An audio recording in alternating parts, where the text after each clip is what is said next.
Frank and Teresa have framed more than 24 wall hangings for my family, but not every project went as we had planned. I brought in a man's vest from the American Revolution period and asked Frank to frame it. He could have framed it much like he frames sports memorabilia and other jerseys, but he knew because he was dealing with a 250-year-old piece of clothing that it probably had special requirements that he wasn't aware of.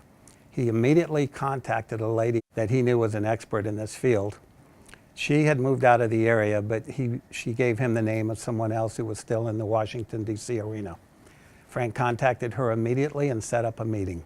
She agreed that there were special considerations to taking care of this vest. However, it was not to be framed. She agreed to take on the job and took the vest. This showed how Frank was focused on my needs, not necessarily making another sale. And in fact, it turned out to be better than we had originally imagined. The lady contacted me in 2 weeks and said based on her analysis and research, she had determined that the vest was not from the 1700s, but was from the 1800s. And she had that corroborated by 2 of her friends who had PhDs in 1700s men's clothing.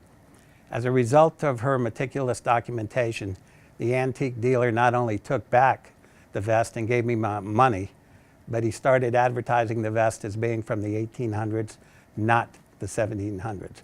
Because Frank cared more about my needs and doing a professional product, I was able to determine that I had been given an incorrectly labeled vest, and I got my money back.